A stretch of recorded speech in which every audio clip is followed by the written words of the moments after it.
Well, it's the same judging panel for every gymnast. She set the benchmark. Jessica Gil Ortiz from Colombia, 19 years old, second World Championships. She also has some huge tumbling. Look at this, double straight somersault to within a centimetre of the edge of the floor.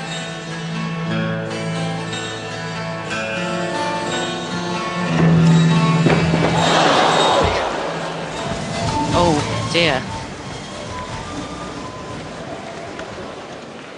Well, now we'll get the coach, physios and what have you in straight away.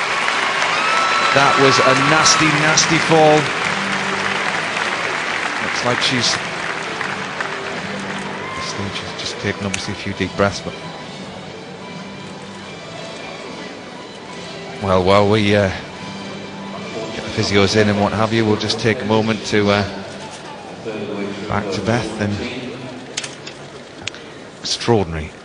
Just brings back to reality, doesn't it, of the hugely difficult skills these gymnasts are performing.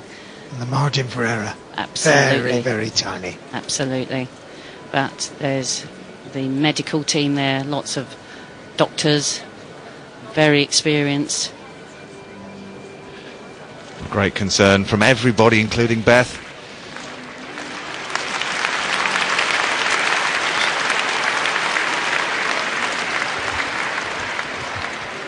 Well, this isn't obviously what we hoped for in this final, but we've got a question from Eden, looking at the email. I'm new to gymnastics, he says. How does the scoring system work, and how do you actually decide the difficulty? Well, the gymnasts choose the moves to put in their routine. Each move has a difficulty level.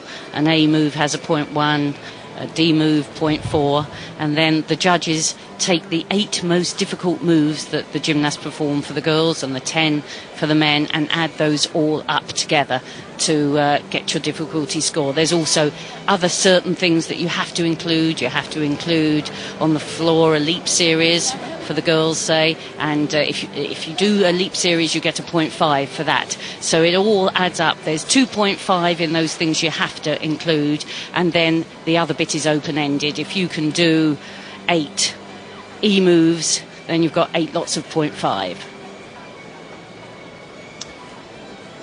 Well, the gymnasts, you can see all the actions happening at the top of the floor arena. Got the stretcher in. I think she'll be taken out of the arena so that everyone obviously can turn their attentions to her. As you can see, ladies and gentlemen, we have a team there with them. It's so upsetting for all of the gymnasts here when something like this goes wrong. And great experience. So much training. With over 20 years obviously, though, in this sport. with all of the training in the gyms, huge mats are used, so injury is cut down to a minimum. But here, when you're in competition, you can't slide in those big mats. No, and she's obviously a gymnast who's performed this routine lots of times. She competed it well to make the final, so, you know, coaches don't include things that are usually at all dangerous.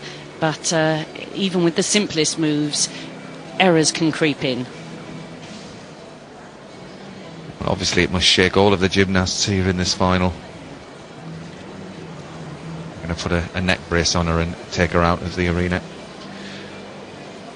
But very unsettling, of course, when all the gymnasts are waiting to come in. That's the last thing they want to be reminded of.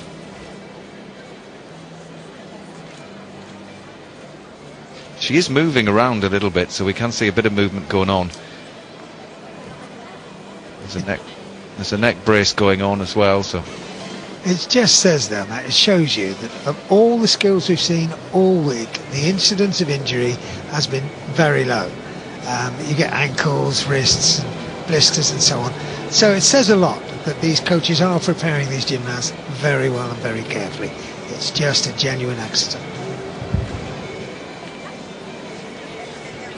certainly in the years that I've been commentating, there's never been an incident like this. But she is moving. She moved straight away as well. Once she was up, she turned round and she did have movement.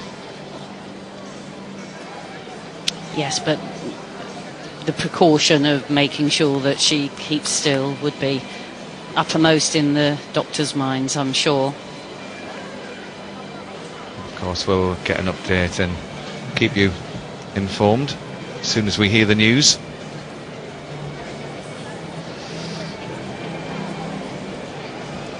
Such high expectation going into this final. The arena was buzzing at the start of it, and see, everybody now is just turned their attentions to the Colombian gymnast.